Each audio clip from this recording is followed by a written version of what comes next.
The member for Roe. Mr Speaker, my question is to the Premier. I refer to an article in the Pilbara News on the 1st of November which outlines the Minister for Sport and Recreation and the member for Pilbara's plan to introduce a 2 to 4 cent per tonne levy on resource companies in the Pilbara. And I ask, 1, do you agree with the Minister's proposed levy?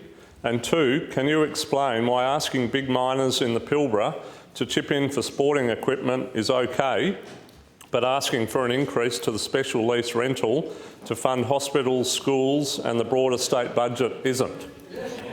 Mr Speaker, if there's one thing I've noticed about the opposition's question time strategy, it's this. They trawl through the papers and they find things that are 2 weeks old, and then they come in here and ask you about it. What you need to do. Can I give you a little bit more coaching? One of the things you need to do is be topical. Now, the article in question was brought to my attention a week ago or 2 weeks ago, whenever it was, and obviously we don't have any plans to undertake that activity, but I'll give you this. The Minister for Sport and Recreation is passionate about sport. He is someone who fights for sport in this state. He's someone who cares about sport in this state. He cares about the kiddies playing sport, Mr Speaker.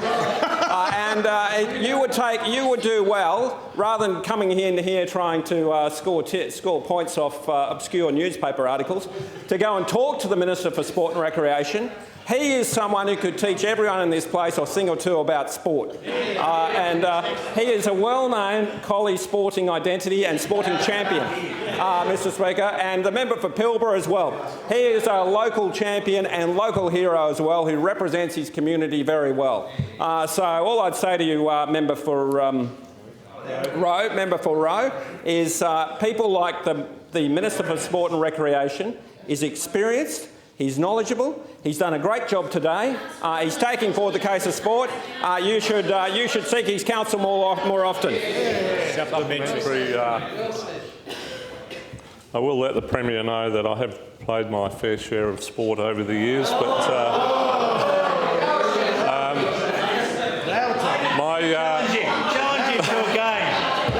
we'll have a game of tennis one day.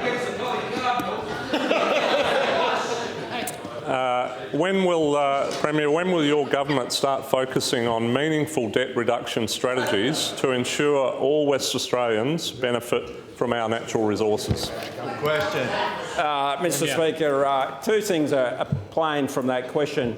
The first part of it is that the National Party continues its jihad against the iron ore industry, Mr Speaker. And the second thing that's plain from it is that the National Party takes absolutely no responsibility for the fact that you were the most grossly irresponsible government in the history of this state, and probably any state, in what you took, what you received when you arrived in government, and what you left when you went into opposition.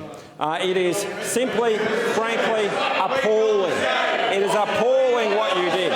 It is appalling what you did. I can hear you, member for... Forgotten you already, crikey.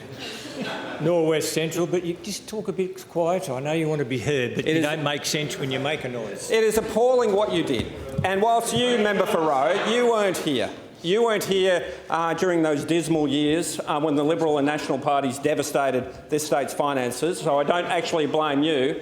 All of those people around you were.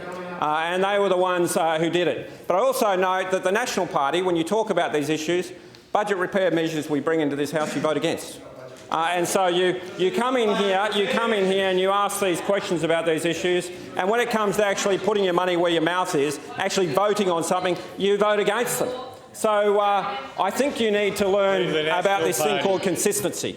And consistency means if you care about these issues, you should come in and support the government when it tries to address them.